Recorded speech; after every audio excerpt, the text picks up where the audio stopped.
It's time to break the cycle. I'm going to show you today exactly how you can break out of the cycle of car payments forever. Stay tuned.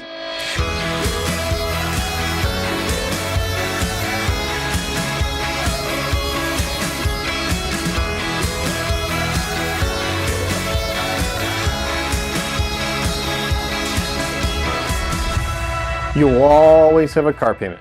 No, that is not true. I'm going to show you today exactly how you can break free of the cycle of car payments forever.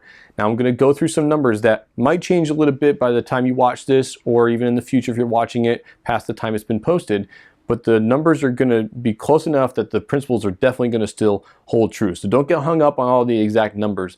The point is how the numbers and the math can work for you.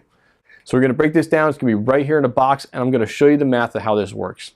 Now, at the time of this recording, the average car payment in America is somewhere around $475 a month for 6 years.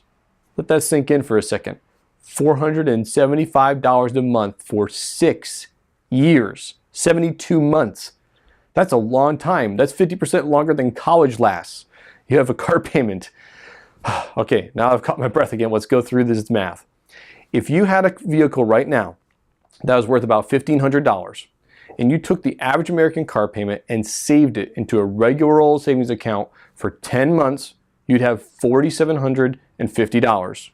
Take that $4,750 plus the $1,500 value of your car, together you've got about $6,250, and now you can buy a quality $6,000 used car. Go ahead and buy that used car 10 months from now with your saved money. Okay, so that's step number one.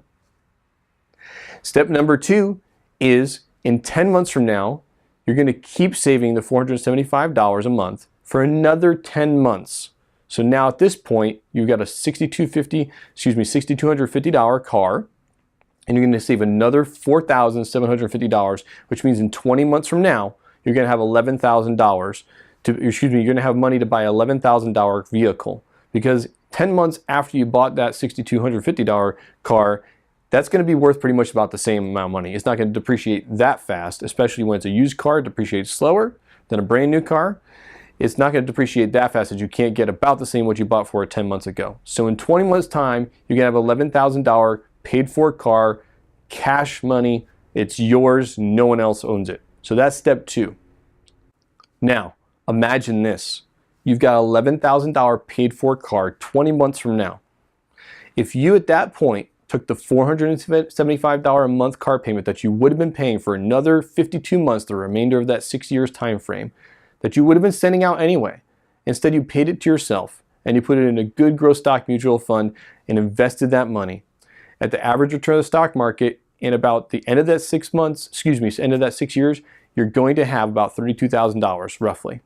Okay, and at that point, you could draw enough out of that investment to buy another $12,000 paid for car, because that $11,000 car by now is definitely at the end of this 52 months is well worn out. It's time to be replaced. It's great, but it's time for an upgrade, right?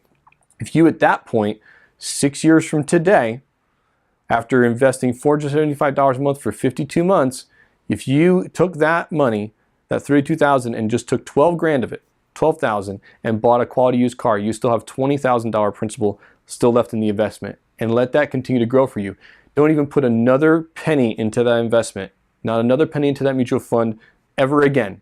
You can now repurpose that $475 a month. If you leave that there, it's going to grow at the average return of the stock market, and every 5 years, it's going to buy you another $14,000 to $18,000 quality used car. Just like that. That's the power of your money working for you. Here's one last bonus tip. Remember that $475 a month car payment you were saving and then paying yourself?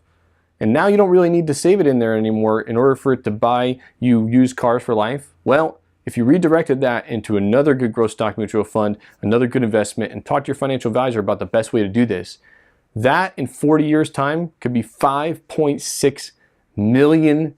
I hope you like your car payment. So this has been Jeremy with Strength in Numbers, helping keep your wallet heavy and your heart light.